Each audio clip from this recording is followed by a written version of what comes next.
humanity. People who have literally lost everything. Homes, schools, and businesses, entire communities burnt to the ground. Treasured artifacts like personal photos, precious family heirlooms, and other priceless belongings all reduced to rubble. And I know there's many of you, your colleagues out there who are on the ground trying to cover all of the disastrous moments that we're seeing on the ground with this event. And I hope you all are being safe out there. We need to be thinking about Californians, their priorities, and how we can all come together to support them. From Maui to North Carolina to California, we have seen that these disasters do not discriminate. So it is on all of us to show these people, to show folks in California, some compassion as they are reckoning with an unimaginable disaster. While nothing can bring back what many have lost, the president and his administration are continuing to use every tool at our disposal to help fight these fires and ensure that the communities impacted are able to recover. The president has received regular briefings on the fires, and at his direction, his team has been in constant contact with their state and local counterparts from the day the fire started. Just last night, he spoke separately with Governor Newsom, Senator Schiff, Congressman Sherman and Lieu, Mayor Bass, and LA County Supervisors Solis and Barger to discuss the latest updates on the wildfires across Los Angeles. And earlier this week, the president was in California, where he received briefings from personnel on the ground and met with firefighters who are on the front lines of this response to ensure they have the resources they need. As soon as the fires broke out, FEMA approved fire management assistance grants to reimburse California for firefighting costs, and the president immediately approved the state's request for a major disaster declaration for California, allowing impacted communities and survivors to immediately access funds and resources to jumpstart their recovery. As you just heard from the president moments ago, we have made some progress over the last 24 hours. Overnight, local, state, and federal firefighters partially contained some of the largest wildfires. There is still a long way to go, but we will continue to be with the people of California every step of the way. Other actions the Biden-Harris administration has taken is to support local firefighting efforts include 5 U.S. Forest Service large air tankers operating in Southern California with an additional tanker en route, over 20 federal firefighting helicopters performing operations in the area in support of state and local firefighters. Additionally, 2 air firefighting system units are being deployed from each of the California and Nevada National Guards, and 10 Navy helicopters with water buckets are en route from San Diego. And Colorado is providing assistance from the mobilization of aviation assets as well as fielding of 50 engine companies to assist with firefighting on the ground. As always, we stand ready to provide further support as needed, and we urge residents in the affected areas to remain vigilant and heed the warnings of local officials, especially if you have been ordered to evacuate. And to everyone impacted by this tragedy, please remember that we see you, we are with you, and we will do everything within our power to get you the help that you need. With that, I will turn it over to the FEMA administrator, Criswell. The floor is yours. Thank you, Corrine. Good afternoon, everybody. You know, I just want to start by telling everybody that has been impacted by these devastating fires that my heart is with each and every one of you. And I know that you continue to face these fires as they are still working to bring them under control. And unfortunately, this will probably be a life-changing event for so many of you. But FEMA is here along with our entire federal family to help you through this recovery process. We are going to continue to support the state and the local jurisdictions, the local first responders, as they continue to try to contain this fire and eventually extinguish this fire. I arrived on the ground yesterday, as Corrine said, at the direction of the president. I had an opportunity to meet with Governor Newsom and Mayor Bass.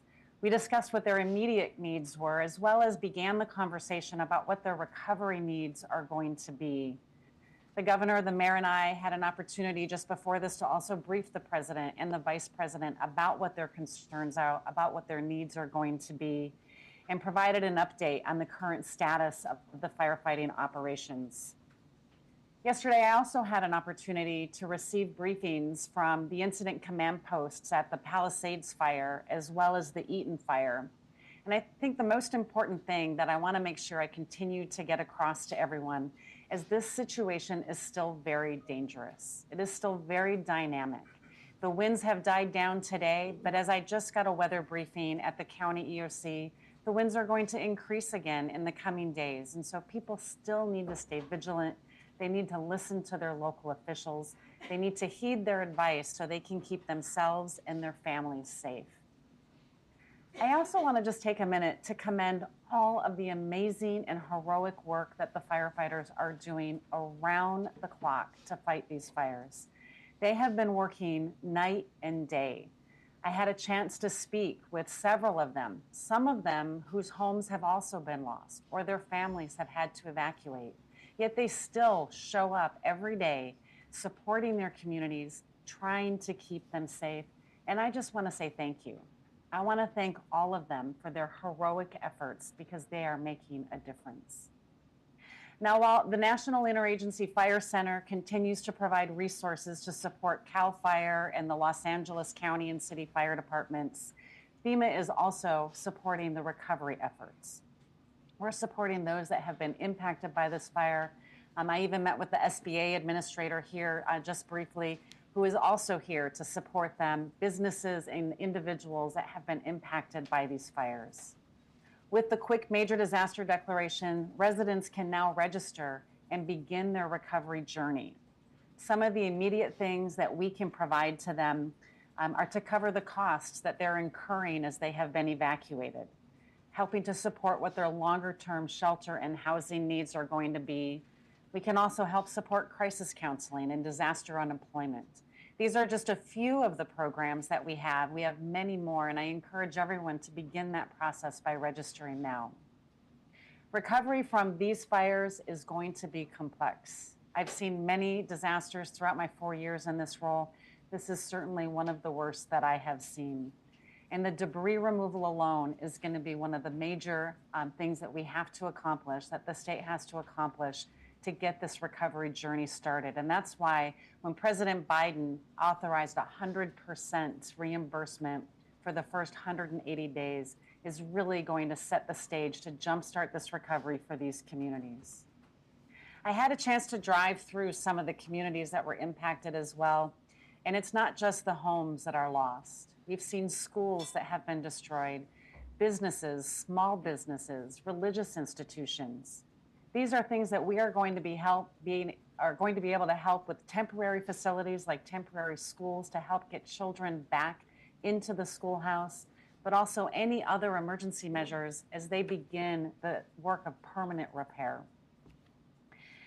Thousands of homes have been destroyed, and we continue to hear the numbers change, but know that this is going to be a long-term recovery for all of these individuals that have been impacted. And as I told the governor and the mayor yesterday and today, I assured them that our programs, our staff, the entire federal family are going to be here with them, alongside them, helping them achieve the outcomes that they need to not just rebuild these communities, but also rebuild them in a way that's going to make them stronger and more resistant to the types of weather events that they have been experiencing. This recovery journey is going to be long, but we are going to be there with them to support them every step of the way. And with that, Corinne, I'm happy to take some questions. Thank you so much, Administrator. Go ahead, C. Thanks, Corinne. Thanks, Administrator. Hoping you could speak to whether your agency has enough money currently to fund the immediate response needs, or is there a need to go to Congress quickly to get additional funds? And then separately, 10 days out from the presidential transition, what steps are underway at FEMA to ensure that what has been done so far, what's going to be done in the coming days, is sustained at the career level and beyond, into the new administration? Thank you. Yeah, with the recent supplemental, FEMA received $27 billion. And so we are now able to continue to support the ongoing recovery efforts for all of the disasters that we've been supporting, to include now the immediate response and the initial recovery efforts that are going to be needed here in California. So we're very grateful for the bipartisan support from Congress to give us that additional funding so we can meet the needs of the individuals that have been impacted. And as far as going through the transition, you know, we have an amazing dedicated workforce of women and men that are going to be able to continue to support them. Our regional administrator here has worked many fires across several different administrations, and we are going to work day in and day out to continue to support them through the authorities that are given to us through the Stafford Act. Thank you, Administrator, for taking our questions. I wonder, realistically, how quickly will people be able to obtain these temporary living quarters? What are you doing to set those up? Where are you setting them up? And how are you making sure to get in contact with people that may need those temporary shelters?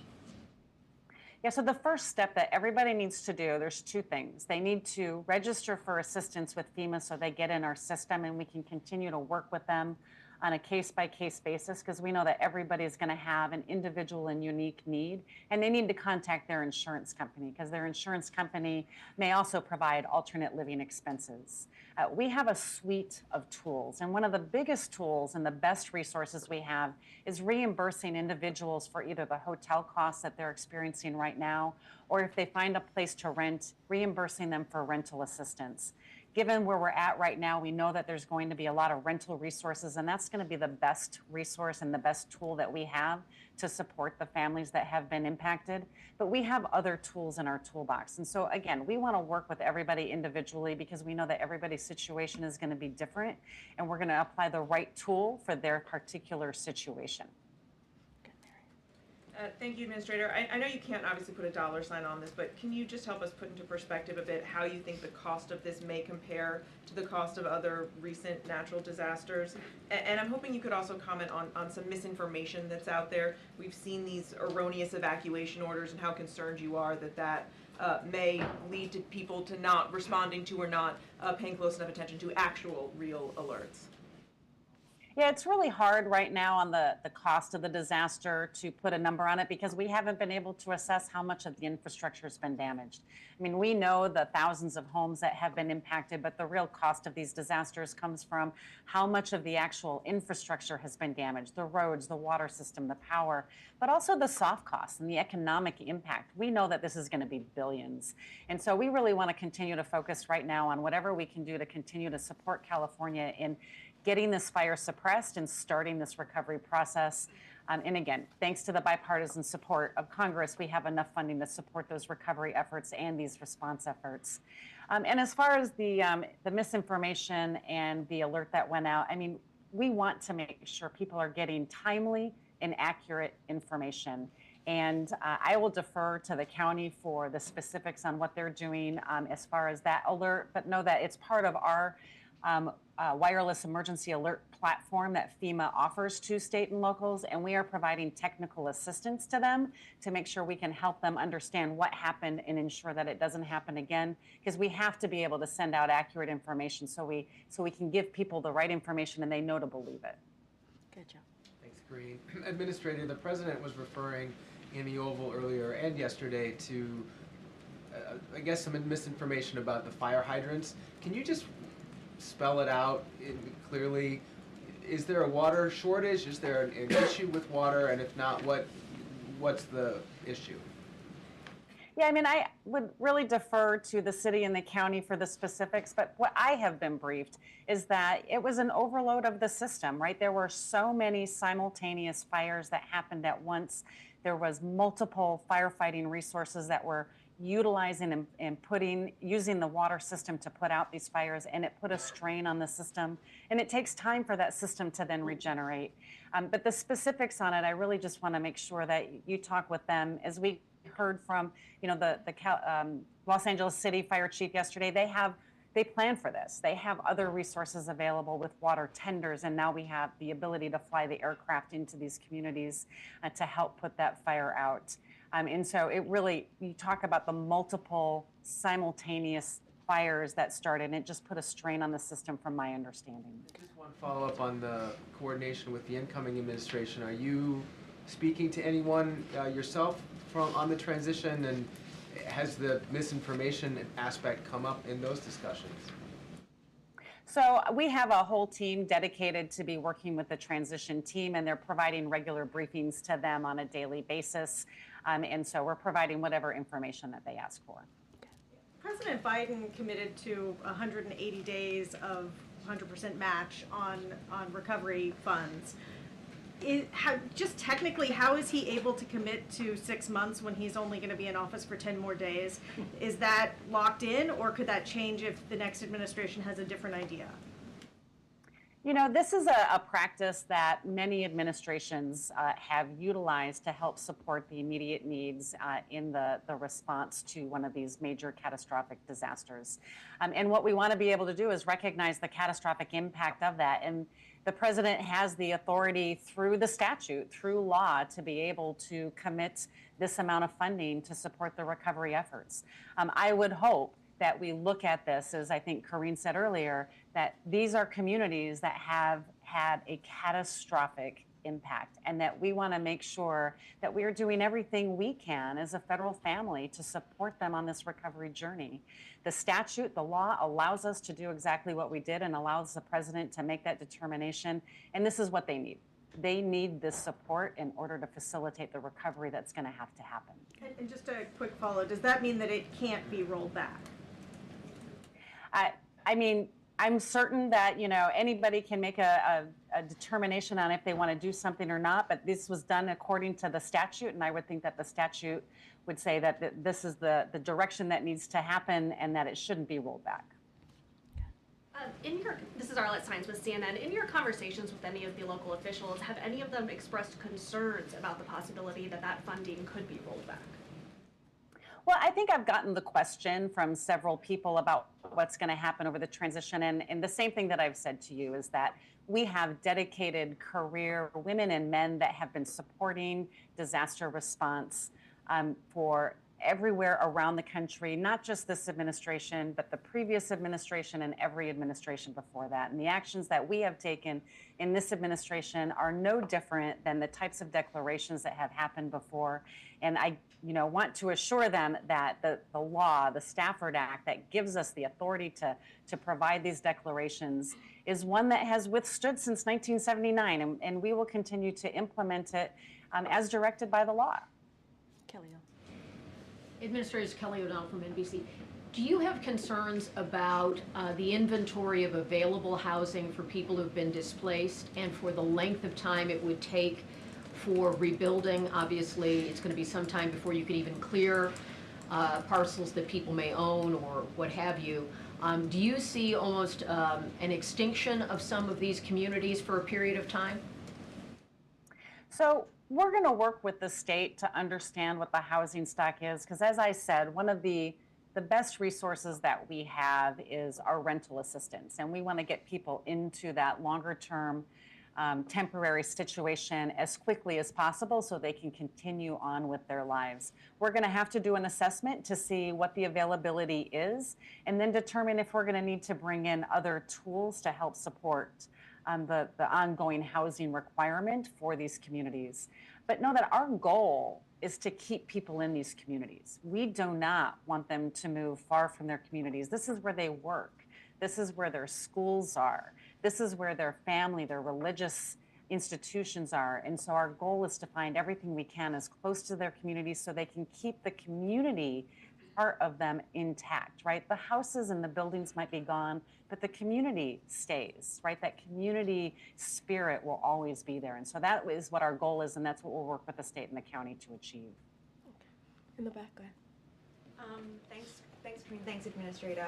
The President previewed that the death toll was likely to increase. Does the federal government have a handle on how many missing people there are, as well as any advice you have for people dealing with air quality issues at the moment? So I didn't hear the second question, but to answer the first question, that's something I would have to defer to the state. All of those numbers come from the coroner to determine the number of fatalities, and the number missing is something that they'll track. We're just going to continue to support them if they need resources to help with that. And then what was your second question? Just about advice that you would have for people dealing with air quality issues in the area? With their what issues? Air quality issues in the area. Oh, What's air your quality, advice? What's your air quality advice to issues. folks on the phone? Again, listening to your local officials, there's definitely air quality issues around the area. And, you know, the beauty of the wind dying down is that they can get better control over the fires, but it also doesn't blow the smoke out. And so there are definitely a lot of concerns from across the area here about what the air quality is going to look like.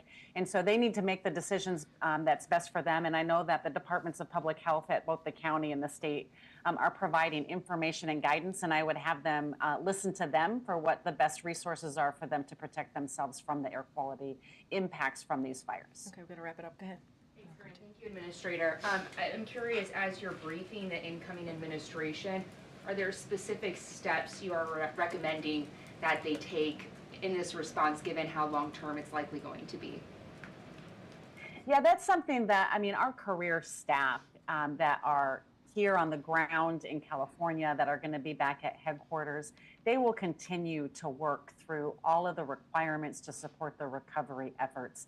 And as the incoming administration comes on board, we will give them an update as to where we're at with the status and any challenges that we're finding and the direction and the vision that we need to do to achieve the governor, the mayor's outcomes for this disaster recovery, but all of the disaster recoveries, right? We had 179 disaster declarations just last year alone. And so our team that has been working these day in and day out for the last 4 years will continue to do so within the new administration. Okay, last question. Thank you, Corinne.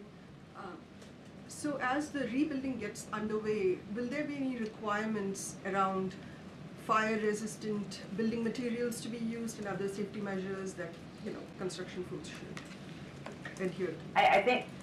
I just want to make sure I heard the question. As the rebuilding begins, are there going to be requirements on how they rebuild? Did I hear that right? I'm sorry. Yes, on fire resistance. Yeah, fire resistance. Yeah, so one of the things that we can do to help support these communities is we do have mechanisms through our mitigation programs, whether that's in the public infrastructure that's getting rebuilt or through our hazard mitigation grants that the state can offer. As they rebuild, we want them to rebuild in a way that helps make them more fire resistant. And so we encourage the use of that flexibility within our authorities to make sure that these communities are stronger to face any future events that they might see like this. Okay. All right, Administrator, since we have 10 days left, I wanted to be sure to say thank you so much for your service. It's been an honor to work with you. Please stay safe in California. And again, thank you so much. Thanks, Corinne. Thanks, everybody. Oh, I have actually two more things, and then I'll get to questions. So I'll quickly turn to Venezuela, where Maduro once again demonstrated his complete disregard for democratic norms and proceeded with his illegitimate inauguration. As President Biden emphasized during his meeting with President-elect Edmundo Gonzalez Urrutia on Monday, January 6, we believe that it is essential that the will of the Venezuelan people is respected. In coordination with our partners, we've given Maduro and his representatives every opportunity to restore democracy, but they haven't. So today we are building on all of our previous actions and taking further major actions. We announced new sanctions on key Maduro-aligned officials as a part of our efforts to hold them accountable, and we imposed more visa restrictions totaling nearly 2,000 individuals. We also increased the reward amount to $25 million for Nicolas Maduro and his so-called Minister of Interior as part of the Department of State's Narcotics Rewards program, only the second and third to have the largest amount allowed. It is important to note that we are taking these actions alongside similar actions taken by Canada, the European Union, the United Kingdom to demonstrate a message of solidarity with the Venezuelan people and further elevate international efforts to maintain pressure on Maduro and his representatives. Today, Maduro finds himself more alone than ever, with few friends in the region and in the world and around the world. And before I get to your question, just one more thing. I did want to highlight Some good news we received this morning. The final jobs report for the Biden-Harris administration was released today, and a remarkable 250,000 jobs were created last month, defying expectations. Additionally, the unemployment rate ticked down to a low of 4.1%. This is the only administration to gain jobs every month. We had 0 months with job losses. This was no accident. President Biden's administration has delivered the strongest recovery in the world and laid a strong foundation for years to come by investing in America, empowering workers and unions, lowering costs, and supporting small businesses. Over 16.6 million jobs created, the lowest average unemployment rate of any administration in 50 years. Record high employment rates for working age women, and lowest black-white unemployment gap on record. Inflation down faster than almost any other advanced economy, and incomes up almost $4,000. And again, this was no accident. This is because of the president's leadership. And as the president said, our nation faces an inflection point. Do we continue to grow the economy from the middle out and bottom up, or do we backslide to trickle down economics? And that is a question that we have to ask. In the meantime, we'll continue with this briefing. Go ahead. Thanks, Corinne. First off, yesterday the Senate advanced the Lincoln-Riley Act, which passed the House. If it's presented to him before he leaves office on the 20th, would the president sign that bill or veto it? So I'm not going to get ahead of what's happening. I know there was a procedural vote that happened in the Senate. I'm going to let the process play out. Let the senators do their work on that. I don't want to get ahead of that. So we're going to let it play out. I'm not going to get into a hypothetical on this right now. The administration also often puts out statements of administration policy. What stance are you're not putting one out here? Well, the process is still playing out, and so we're going to certainly follow all of the latest developments on this, and so we want to evaluate the bill. We haven't done that yet. We want to evaluate the bill certainly at the end of that process, and then we will have more to say. I just don't want to get ahead of it right now. And the president of the Oval said he'd be speaking to us later today about Russia and some other issues. Is that going to happen? So we'll have more to share with all of you on what the president's going to be speaking on. Certainly, we'll share that shortly. He'll be speaking today. That's what the president said, and that's what we're working out. And lastly, it's customary for presidents often to leave office with a final press conference. Does the president, does he plan to schedule one for his final week in office? So I don't have anything to preview right now at this moment. As you know, as you just mentioned, the president took questions today. He took questions yesterday. He's going to certainly continue to engage with all of you by taking your questions, as he's done multiple times recently. I don't have anything to preview about a press conference. Go ahead, Mary. Do you or does the administration have any response to Donald Trump's sentencing earlier today? So, look, we're going to focus, as one of the reasons we had Administrator Criswell in the room, as you all know, and you guys have done a very good job, certainly some of your colleagues who are out there on the ground, covering this disastrous, catastrophic fire. And so the president wants to continue to focus on that. That's what we want to continue to focus on. We're not focused on what occurred today, certainly with the court decision. We are, and we've been saying this, I know it's probably ad nauseum, we've been saying this, that we are running through the tape, and I think we have proven that almost every day. Certainly in 2025, we've been pretty busy. And so that's going to be our focus. What can we do to continue to deliver for the American people? What can we do to make the lives of the American people better? And that is our focus. I'm not going to speak to the decisions made in the court today. Two questions, Kareem. One on Meta. The Meta made a decision this week about doing away with its fact-checking for Facebook and its other platforms. Does the White House have a reaction to that? So we've been pretty consistent here over the last 4 years.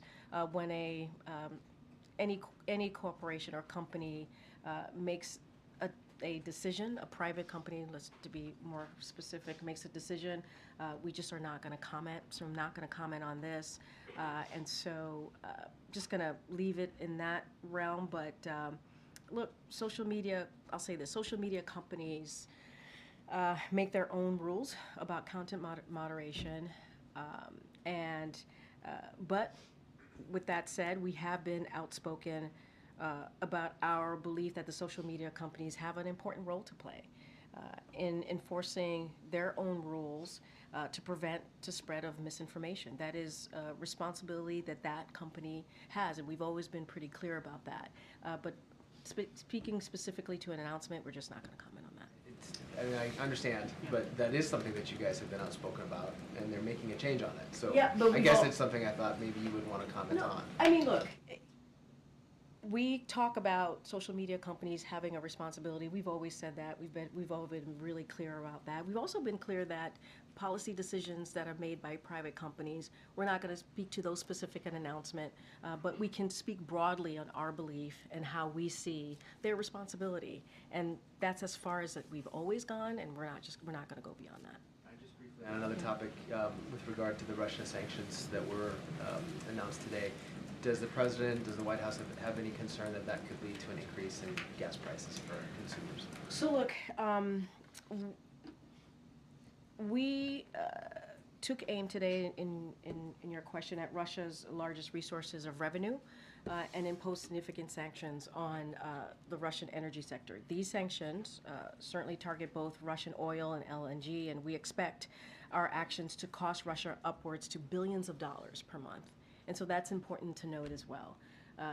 And these also, let's not forget that these are also, these sanctions really continue for us to make good on the commitment that we made, that the President made, and his G7 counterparts made to target Russia's ability to use its energy sector to fund and sustain this war. We've talked about this for some time, and so now the President certainly made good on that commitment. So it's not just us. Obviously, we joined these actions with the UK, which imposed significant and complementary actions of its own. And so I think it is important to note that, by taking these significant actions against Russia, oil markets are in fundamentally better place. That's number one. And number two, the U.S. economy is a fundamentally better place as well. And so that's why we took this action now. This is a commitment that the President wanted to uphold, not just the President, but also the G7, his G7 counterparts, and that's what you're seeing right now. But my question was whether you're concerned that it will lead to an increase in gas prices. I mean, look, I've said, look, one of the things that we expect and we believe is that the supply of energy is going to exceed global demand through this year with ample capacity within the outside of OPEC Plus to increase production if necessary. So since the start of Russia's war, benchmark oil prices have fallen almost $35 per barrel, and average U.S. gasoline prices have dropped from roughly $4 to just $3 per gallon. That's because of the actions that this President has taken. And so that is what we want to continue to see. And so that's what we also think will continue to be. Like the gas prices, we believe the gas prices will continue to be where it is and continue to go down because of the actions that the President has taken. President Biden was expected to meet with Ukrainian President Zelensky when he was in Rome today. Is he planning to speak with him? So the President did speak to President Zelensky moments ago. We will have a readout for all of you. Obviously, the President wanted to reach out to President Zelensky because, as you just stated, they were supposed to meet in Rome. It did not happen because the President decided to stay and be back here because of the catastrophic fires, obviously, that we're seeing in Southern California. So the President decided to stay back, but they did have a conversation. They spoke moments ago, and so I know the team, before I came out here, was going to work on a readout, and so we'll have that out to all of you soon. In his interview with the USA Today earlier this week, the President talked a bit about preemptive pardons, saying that they are still potentially on the table. Can you speak a little bit about the scope that he is considering when it comes to that, and if he's any closer to it? So we have been saying that the President will have more to say, more to announce on pardons and commutations. So that is, we have 10 days to go. So certainly that will be very soon that we'll make those announcements. I'm not going to get into the scope. I'm not going to get ahead of the President, but we will be making some more additional announcements on pardons and commutations before the end of his term. Okay. You mentioned the president spoke with Zelensky, but is he also going to have a conversation with the Pope? I know he was also supposed to meet with him. Yeah. Or is there any thought that the Rome trip could sort of reemerge in the final 10 days? I don't have anything to say, to add or to announce about a change in schedule. What I can say is, I just mentioned that he spoke to President Zelensky. He wanted to share with the president our continued support for Ukraine, which you've seen over the past 3 years. And so that was a part of their conversation. As it relates to the Pope, I don't have anything to announce about a conversation with the Pope. And so if we have anything to share, we certainly will share with that with all of you. Kelly. Has the president received any updated information about the status of his son's home in California? Also, his granddaughter lives there now. He did make some reference to seeing some pictures. I wasn't quite certain I heard it correctly, related to Secret Service being burned out. Can you give us an update on anything that relates to the family? So what I can say, Secret Service, you would have to reach out to the Secret Service for them to speak to any developments and what has occurred with them. As it relates to the president and his son, I don't have anything else to add beyond what the president shared. Just don't have anything at this time. Is he inquiring and getting any on-the-ground information related to I that? don't have anything to share. What I can say is that when it relates to Secret Service, certainly you have to reach out to the Secret Service, but obviously he's in close touch with his son Well, I only asked and about his that because family. he referenced that, and they would only be present if protectees were at issue, and they would be connected to the president. So that's why I'm asking if he's getting any update on anything related to that. Well, again, I don't have anything else to add to what the president shared. As it relates to Secret Service and protectees and what they're doing specifically, you would have to reach out to the Secret Service, and we've been pretty consistent on that. And did he have any opportunity at all to speak to the president-elect about the fires? And they were obviously briefly in the same place yesterday with the Carter funeral and so forth. Does he see a need to, I know there's a full transition I was operation. going to say, there's a full transition operation. Fully You aware of heard, that, you but, heard the administrator talk about their kind of process on that side as it relates to FEMA. Don't have a conversation to read out that the president had with the president-elect. But as you said, there's a transition happening. We want it to be effective. We want to make sure that they have what they need. And so that continues. And one last one. Yeah. And as a part of transition, is an office of the former president also being stood up, and would that be in Delaware presumably? Yeah, I don't have anything to say about location, but the protocols that normally occur when a president leaves his post, it's going to continue. I don't have a location for you. And just briefly, we talked about the president's family being affected by this. The vice president's home was also under an evacuation order. Any update there on her home? in Yeah, the Los I mean, Angeles area? it's devastating. This is her city, her neighborhood, and her state. I would have to refer you to the vice president's office on any updates that they might share with you. I don't have anything for you at this time, but certainly it's devastating. So many people are affected by this, and it's heartbreaking. Just a quick follow-up. Will she travel to the Los Angeles area this weekend? Is there any travel plan for her? I would refer you to the vice president's office on any travel or her schedule. One more. Yeah, One sure. quick one, I promise. So we talk about the transition. Have you hosted any conversations with your immediate successor? And when will your final briefing take place? I'm sure you guys are all very excited about that. No, I'm just So I have not had a discussion with my successor. I'm letting the transition team kind of manage that process and just doing my job, focusing on my job on behalf of the president. And we will have a briefing next week, and certainly we will share that with all of you to say goodbye. All right. I agree. A couple of topics, if you don't mind. First, on Venezuela, you mentioned the sanctions that the administration is putting on Venezuela in its final 10 days. Are you in discussions with the incoming administration about policy towards Venezuela, and are you expecting those sanctions to hold once Trump does take office? And so, look, I can't speak to what the next administration is going to do or not do. What I can say is, and I believe Jake Sullivan talked about this when the National Security Advisor talked about this a couple times, whether in a gaggle here at the podium, saying that they are in constant communication with their incoming counterparts, the NSC is. And so I'm sure those conversations are happening on that side of things with the transitioning. I can't speak to what the next administration is going to do or not do, but we are in constant communication with the transition team here is in constant communication with their transition. Well, their transition team is in constant communication with our folks here. Just another one on Havana syndrome and AHIs. There's been a slight shift in the intelligence community assessment surrounding this phenomenon. Yeah. Does the White House believe that this is because of foreign actors? It's happening because of foreign actors? So look, we put out a statement on this, so I would certainly refer you to the statement that came out from my colleague out of the National Security Council. What I will say is the intelligence community assessment is one element of an interdisciplinary approach this administration has taken to getting to the bottom of these incidents. We believe it's important to do so and ensuring our colleagues receive the support and care they need and that they deserve. So the IC's updated assessment is a product of ongoing analysis.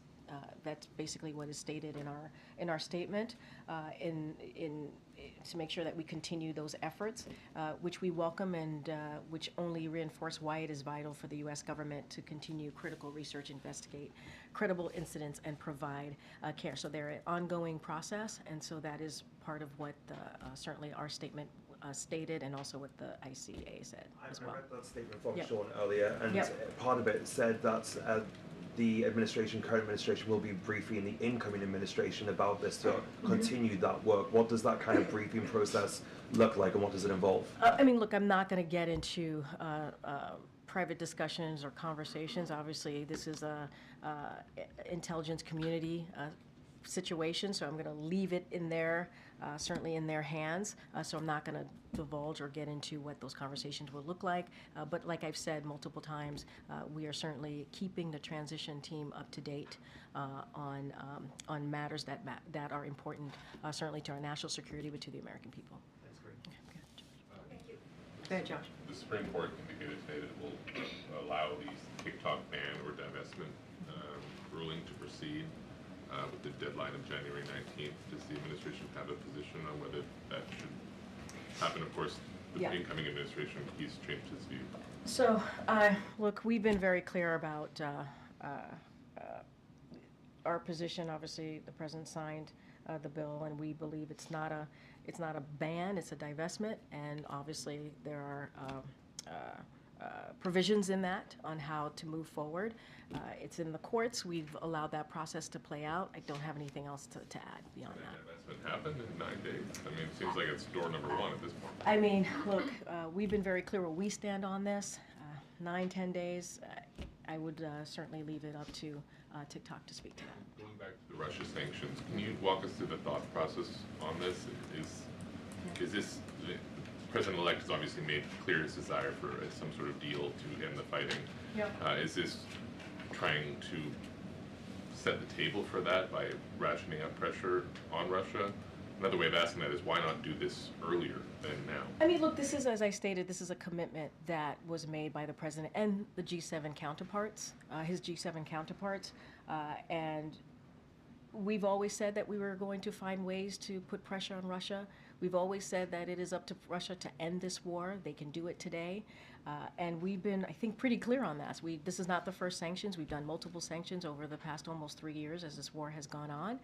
And so this was, it wasn't just us. This was also in coordination with our allies and partners. And so that's what you saw. You saw UK make an announcement as well. But we've been clear. We've been clear that we were going to take actions. And so that's what you see from this administration. But this is not the first one, right? We've done multiple, as I just stated, actions before, and we want to make sure that we hold Russia accountable here. But by definition, you made the choice not to do these specific actions, which are pretty significant. Yeah, they are for significant. a You're right. couple of years. So why not? Again, I why just didn't said, you do it a year ago? no, Why I hear now? you. What changed? And again, in my answer to you just moments ago, it's not just us. This is also being done with our G7 counterparts. This is essentially a group effort, and that's what you're seeing today. I know I have to. Go ahead. Thank you, Corinne. Do you have updates on the American citizens that are being detained in Venezuela? the Maduro government claims one of them is an FBI agent. If you can confirm.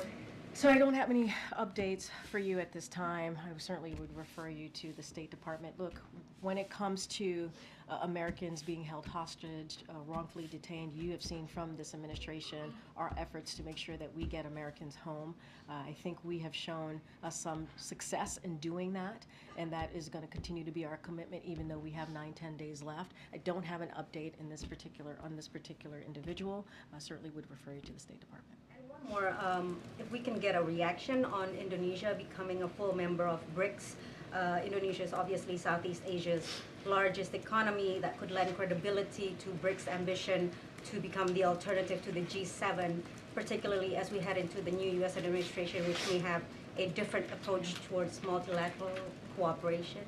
So I don't have anything specific to say about this. I would have to refer you to our National Security Council on that particular question. Okay, Garrett. Thanks, Corinne. Meta also reportedly eliminated its DEI programs and hiring, training, and picking suppliers. They cite the Supreme Court ruling in affirmative action. I know you said that you wouldn't comment on business policies, but the administration really went out of its way to sort of convince businesses not to interpret that ruling as anything that further than that. Is there a disappointment there that companies like Meta and McDonald's, Walmart are rolling back these DEI policies? So, not going to comment on a specific action that a private company takes, but what I can say is that you've heard from this president, you've heard from this administration, diversity is our greatest strength. You have seen this not just by words, by action that this president has taken, and certainly that is a sentiment you've heard echoed by leaders across businesses and government, not just us. And so that continues to be our stance on this. It is important to have different voices around the table. It's important to have different voices, working on policy to make sure that we are delivering for the American people. And that's what we have done. That's what we have shown. And as it relates to specific companies, I'm just not going to comment on that policy. But I think by our actions and what you have seen us do over the last 4 years, our commitment to that, our commitment to making sure communities that are normally left behind have a voice, or not, don't feel like they don't have access, and changing that around. We have done that in many ways, whether it's the economy, whether it's lowering cost on prescription drugs, making sure manufacturing jobs come back, helping for wages to go up. We have done this and shown our commitment to that. Again, I'm not going to speak to any particular company. Yeah, sure. I recently spoke to Reverend Al Sharpton, and he said that he would like the president to issue a pardon for Baltimore County State Attorney Marilyn Mosby and Jesse Jackson Jr.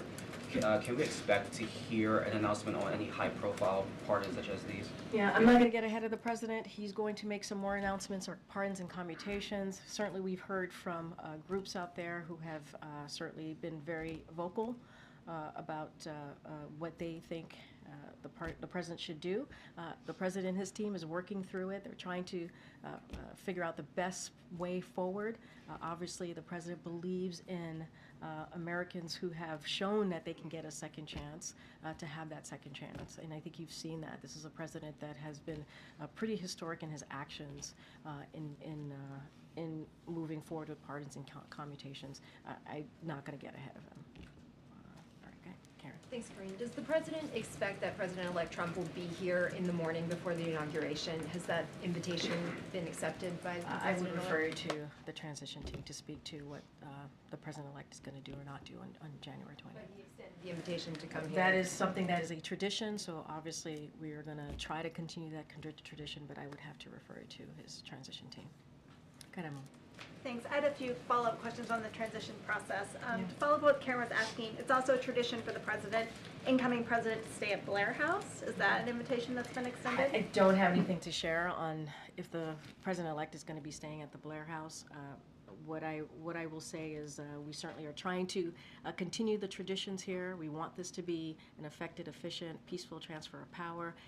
Once we have more to share, certainly would share from our end of things, and anything that's related to the president-elect, I would refer you to the transition team. And then we've seen some moving trucks out here today. Can you talk about where you guys are physically in the process, and have there been any directives? Because I know in the past with the other administration, there's been issues with classified documents and mix-ups, and I know you guys have said you want to be careful and follow the rules. So we are going to do our best, certainly to be careful, to follow the rules, to do this the right way, to follow traditions, obviously, as the president truly wants to do, as he showed right after the election, having the president-elect in the Oval Office, and putting everything aside and making sure that we were putting the American people first and what they wanted, respecting the results of the election. That's what you've seen from this administration. And we have 9-10 days left, and we're trying to run through the tape, do everything that we can, and get out of here in time on January 20th. Good. Speaking of the days left, Monday the president's going to deliver this capstone speech on foreign policy at the State Department. I just wanted to sort of see what you could share from a preview. Is this sort of a defense of his foreign policy? Is it a warning to allies, or advice that he wants to give the incoming administration? How should we kind of view the speech that the president's going to give? Well, as I've stated many times already at the podium, as it relates to the pardon commutation, I'm not going to get ahead of the president. And so he wanted to make the speech. There has been, there has been some key events, obviously, that has happened across the globe in his tenure. And this is someone who has been, when it comes to foreign policy, that is something that has been a key pillar of who he is and how, in his career. And let's not forget, 50+ years as a public official, elected official. And so he has some thoughts on the future, not just of the country, but how this country moves forward as a leader when you think about global events, important global issues. And certainly he will lay that out. I don't want to get ahead of him, but you could reassure there are major events happening right now. The Russia's war in Ukraine, the Middle East, and many other Indo-Pacific, many other important matters that he's going to certainly lean into, but I don't want to get ahead of the president. All right, thanks everybody. We'll see you next week. Any reaction to the Title IX ruling, Kareem?